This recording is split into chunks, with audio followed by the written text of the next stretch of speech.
Fact जो पहले 3 season हुए थे उसमें से 2 दफा वो जीते थे। सो उस वक्त तक की तो कामयाब तरीन ये टीम हुआ करती थी, लेकिन उनका मुकाबला होने वाला है कराची किंग्स के साथ, जिसको गालिबन पाकिस्तान सुपर लीग की इराटिक तरीन टीमों में शुमार किया जा सकता होगा। बहरहाल इन दोनों के दरमियान अगर हम हेड टू हेड की बात करें तो there is an absolute domination सवेरा। आई मीन 18 मैचेस हुए हैं, 12 इस्लामाबाद जीता है, कराची के हिस्से में सिर्फ 6 मैचेस आए हैं। So well I really hope कि इस मैच से पहले कराची किंग्स ये वाले स्टैट्स नहीं देखेगा।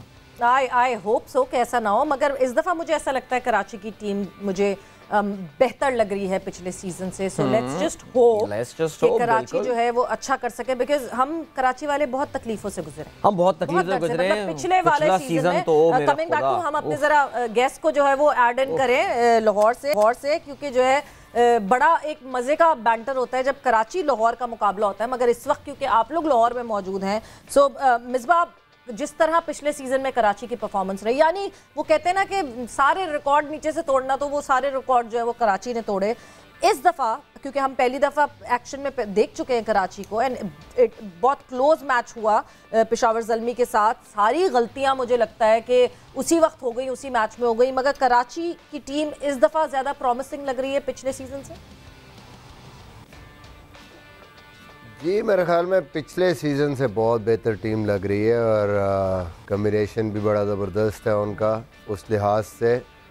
बट आई थिंक के T20 क्रिकेट और स्पेशली इस तरह के टूर्नामेंट्स में बड़ी जल्दी जो है वो सिचुएशन तब्दील होती है, और इनिशियल जो मैचेस हैं वो बड़े इंपॉर्टेंट होते हैं, क्योंकि जैसे जैसे आपके मैच 2 या 3 मैचों में पहले में अगर आप मैच नहीं जीतते तो वो बटरफ्लाइज शुरू हो जाती है, वो कॉन्फिडेंस लेवल जो है वो आपका जो सेल्फ बिलीव है टीम की वो कहीं ना कहीं हर्ट होना शुरू हो जाती है, और आप ख़ुद से गलतियां शुरू कर देते हो, पैनिक बटन जो है ना वो दब जाता है। तो इसलिए बड़ा इम्पोर्टेंट है कराची के लिए आज के मैच में, क्योंकि उनको ज़रूर उनकी बैक ऑफ द माइंड ये चीज़ होगी कि पिछले साल की परफॉर्मेंस उनकी बहुत बुरी थी।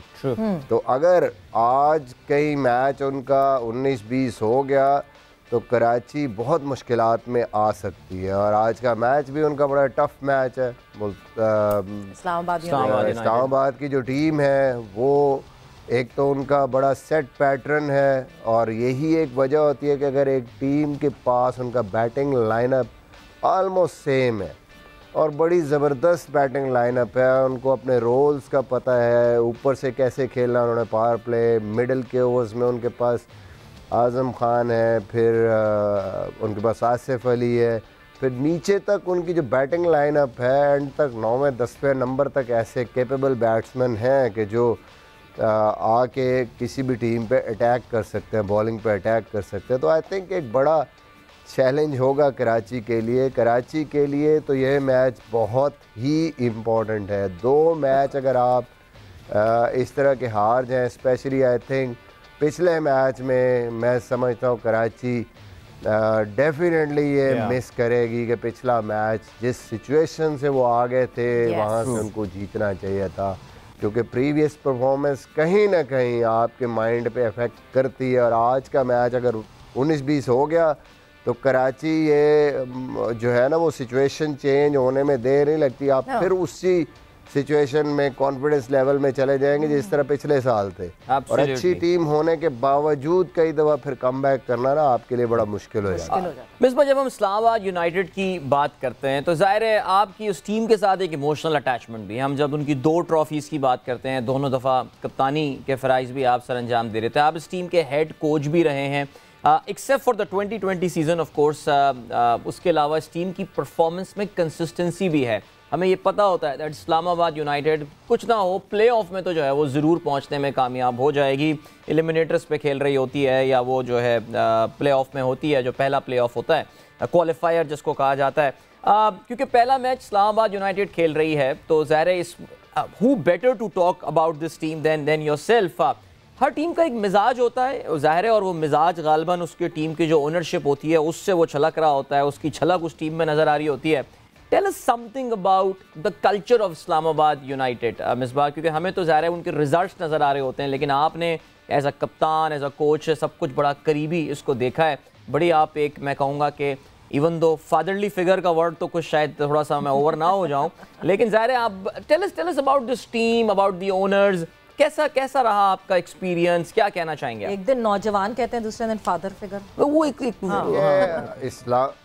इस्लामाबाद यूनाइटेड इस लिहाज से I think one of the best teams. मुझे बड़ा एक्सपीरियंस हुआ दुनिया में बहुत सारी टीमों में खेलने का, लीग्स में भी खेलने का, बट ओवरऑल जो माहौल है इस्लामाबाद का, जो कल्चर है, इससे अच्छा मैंने कहीं पे भी नहीं देखा। And that starts from the owners.